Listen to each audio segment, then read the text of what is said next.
My name is Steven Harper. Tap dance is the art form around which I've built my career. It's been a long road, over 30 years of dedication now, so I'm happy to have this opportunity to talk about this profession's ups and downs. I've been living in Rio de Janeiro, Brazil, since 1991. So I moved here over 20 years ago. And I've worked a lot to develop awareness and appreciation for tap dance in this country. My family is international. My father is American, my mom is German. I was born in 1964 while they were living in Algeria. In 1965 they moved to Los Angeles, and then in 67 finally in Geneva, Switzerland, which is where I grew up. I took my first dancing classes in Geneva at age 15. I very soon discovered the power of dance and the way it resonated inside my body. So within a year, I was in the classroom every day, doing jazz, doing modern. Basically, I didn't do tap then because I wasn't aware of, I don't think they even had tap classes in Geneva then. In any case, encouraged by my teachers and by my colleagues, I decided to follow my dream of becoming a dancer, and I went to New York. That was in 1984. My parents were a bit worried at that time, but they supported me. I wasn't sure which form of dance I was interested in. I just wanted to dance. So I spent all day in the classroom doing ballet, doing jazz, doing theater dance, doing modern dance, doing voice lessons, and tap. Tap wasn't my focus then. It was sort of an extra. It was something I needed to do in the profession. It's not easy to be a tap dancer. I mean by that, it's not easy to live from it. For me, as for many of my colleagues, the solution came by multiplying myself, acting on numerous fronts at the same time. So basically, I teach, I dance, I choreograph, I produce, I manage. I had to develop skills such as building websites, editing videos, pictures, texts, music, etc. The sum of all that makes it possible. I have to travel, I have to invent events, I have to create stuff, write grants, etc. So I sometimes feel like one of those Chinese jugglers that has about 5 plates of twirling on different sticks all at the same time. And I can imagine it's difficult for a young, aspiring tap dancer to, it's a challenge, but that's the way. That's the way to make it possible, because there's, unfortunately, it's a difficult profession. But it's worth it. It's a lovely profession. As a performer, I've developed several shows and formats along the years, experimenting with numerous aspects of tap dance, some anchored more in tradition and some more experimental, both in style and concept. I like to mix languages. I like to follow the different roads that tap dance can offer, even if that means that sometimes you will end up in a dead-end street. By living in Brazil, I'm constantly inspired. The music, percussion, the dance are very rich, are very varied, and very present in everyday life.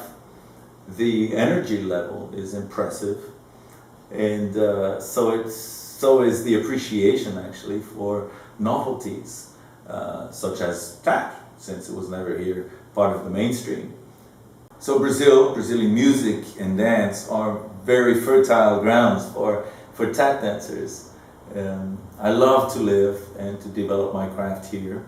I can be very creative and experimental, which is what I'm most enjoying to do.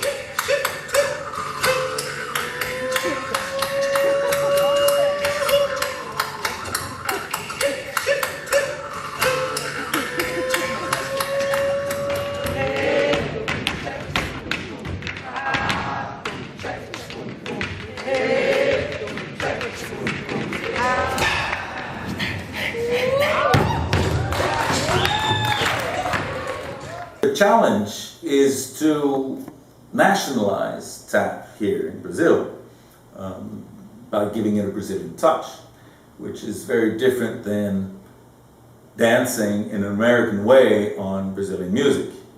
The idea here is to find the right combination of tap, Brazilian dance movement, put that all in the same body and shake it and see what comes out. It's always a very interesting process, and that's what's so inspiring for me.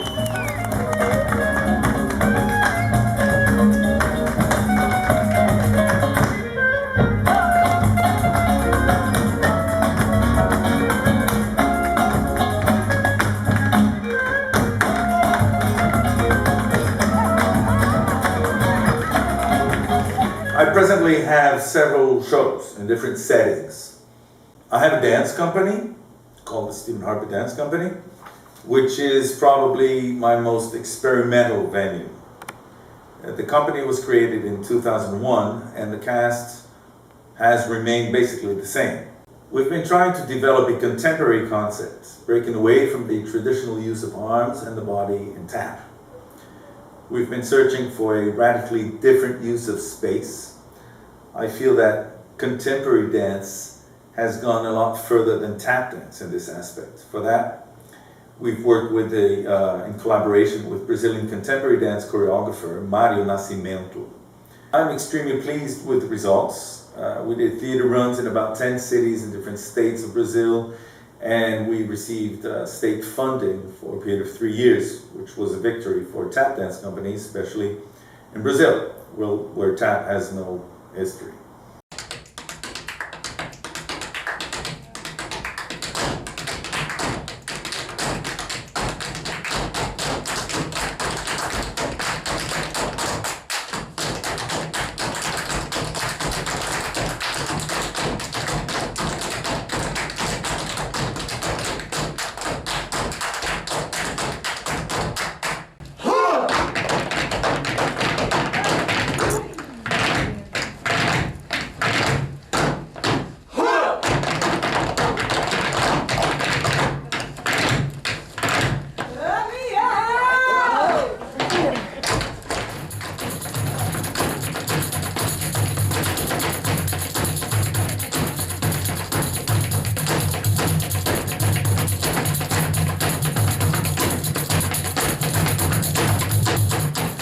I've also been working for many years with bass player Bruce Henry, another American expat here in Brazil. We have a show called Jungle Tap, which we've performed in various settings across Brazil, but also in Argentina and Europe since 1996.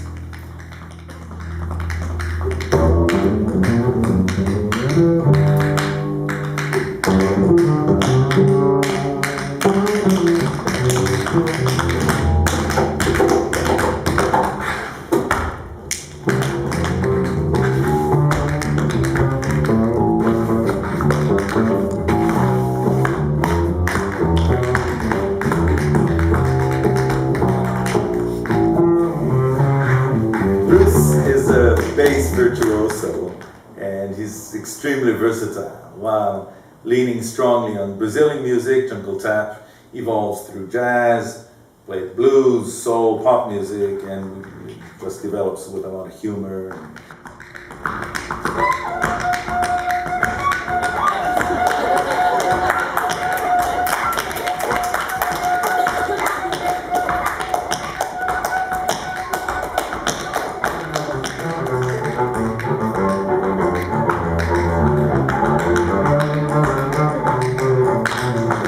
Strictly speaking, a tap show. Since we both sing and act and play percussion, so we have a lot of fun on stage, and it's been ongoing for over 16 years. I often work with my wife and partner, Adriana Salomon. We have this show that we put together a couple of years ago called Jimmy. It's an homage to Jimmy Slide, who was also a very strong influence on both of us here.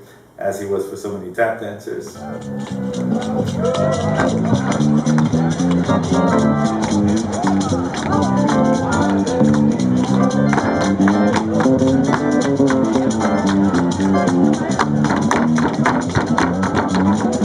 Apart from my own shows, as a choreographer, I've had the chance to work in theater, musical theater, and television, and in the famous Rio de Janeiro Carnival parade.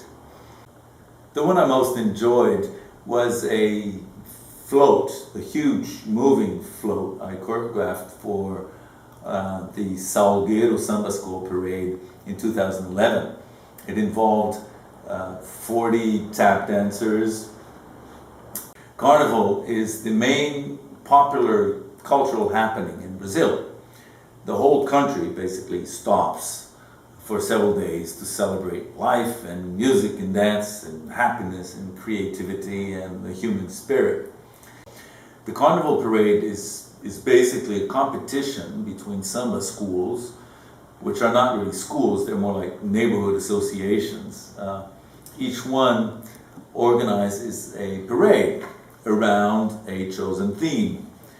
And each school's parade features approximately 4,000 participants. They are organized in what they call alas, which are like blocks or waves of people, and richly costumed and parading on the ground. Huge floats make up the parade, and they're usually studded with celebrities, TV, sports, music stars, beautiful women, and expensive feathered costumes, etc. So altogether, the parade involves tens of thousands of people. It's a mega show. But our float was mic'd, and we had an independent sound system, so we could be heard, the tap dance could be heard in parallel to the drum section as we passed by. It was quite an experience, and I have a few images.